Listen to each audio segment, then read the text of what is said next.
जब आप इस पढ़ाई की दुनिया से बाहर निकलोगे, स्कूल की दुनिया से, कॉलेज की दुनिया से, तो हजारों लाखों ऐसे लोग बैठे हैं जो आपको बेवकूफ बनाने के लिए पहले से तैयार हैं, जो आपको हमेशा तैयार बैठे होंगे अपने तरीके से चलाने के लिए, जो चाहते हैं कि वो आपके मुंह में अपनी जुबान डाल सकें, आपके मुंह से वो शब्द निकलवा सकें जो वो चाहते हैं।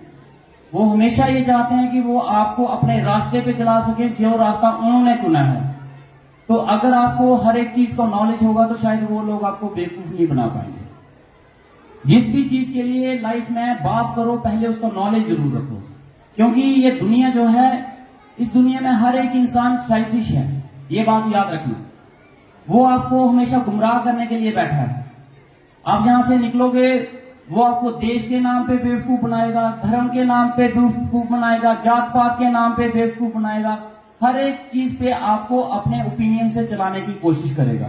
लेकिन देश क्या है ये आपने डिसाइड करना है, ये धर्म क्या है ये आप लोगों ने डिसाइड करना है, ये दुनिया क्या है ये आप लोगों ने डिसाइड करना है।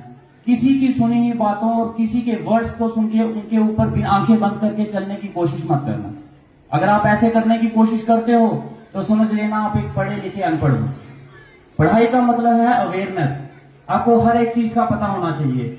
लोगों ने जैसे बोल दिया, अगर आपने चुपचाप मान लिया तो शायद मुझे लगता है आपके पढ़ने का कोई फायदा नहीं है। मैं लाइफ में बुक्स में इतना ज्यादा इन्वॉल्व नहीं हुआ, मैंने किताबों से ज्यादा दुनिया से सीखा है। मैंने प्रैक्टिकली लाइफ से लोगों के बीच में रह के सीखा है।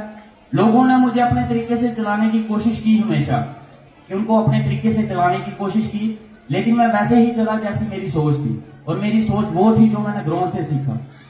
हमेशा सीखना कभी बंद मत करो लाइफ में।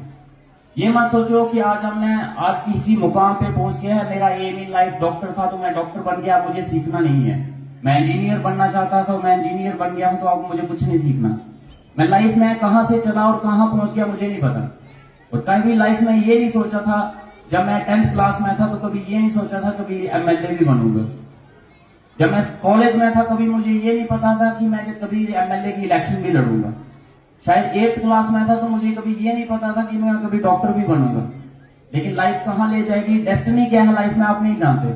लेकिन जहां पे हो वहां ऑनेस्टी के साथ 100% दो, बाकी डेस्टिनी में जो होगा वो मिलेगा आपको। मैं डॉक्टर बना तो शायद मुझे लगता था कि मैं अब इसी डॉक्टर में ही रह के लोगों को सर्व करूंगा, अच्छे से काम करूंगा, और इसी के साथ पूरी लाइफ लास्ट तक मैं एज ए डॉक्टर ही लोगों के बीच में सर्व करता रहूंगा, और मेरी फैमिली भी एज ए डॉक्टर के प्रोफेशन से ही चलेगी। लेकिन सर्कमस्टांसेस कुछ ऐसे हुए, कुछ कंडीशंस ऐसी हुई कि वो टर्न आउट होते होते होते पॉलिटिक्स में चले गई। और जब लाइफ में अपॉर्चुनिटी आई एक पॉलिटिक्स में जाने की, तो मैं अपने आप के लिए प्रिपेयर कर चुका था। मैं उस चीज के लिए भी, उस चैलेंज के लिए भी रेडी था कि जैसे अभी राजू सर मेरे से पूछ रहे थे कि किसी पंडित ने बोला था तुझे कि आगे जाना है, तो मैं सच बोलूं मुझे सभी पंडितों ने बोला था कि इलेक्शन मत लड़ना। कोई ऐसा पंडित नहीं था जिसने ये बोला हो कि तुम इलेक्शन लड़ोगे और जीत जाओगे। एक पंडित ऐसा नहीं मिला मुझे, चाहे वो हाथ देखने वाले थे, चाहे वो कुंडली देखने वाले थे, सभी ने मुझे ये बोला कि आप इलेक्शन लड़ोगे और जीत जाओगे। लेकिन जिद थी, एक जीत की जिद नहीं थी, बस इलेक्शन लड़ने की जिद थी। मैं चाहता था कि मैं इलेक्शन लड़के जो सोच है वो लोगों के बीच में ला सकूं, वो सोच लोगों को बता सकूं। हार जीत बात की बात रही, शायद ऊपर वाले को मेरी सोच पसंद आ गई, लोगों को मेरी सोच पसंद आ गई, और जिसका नतीजा ये है कि आज मैं आपके सामने खड़ा हूं।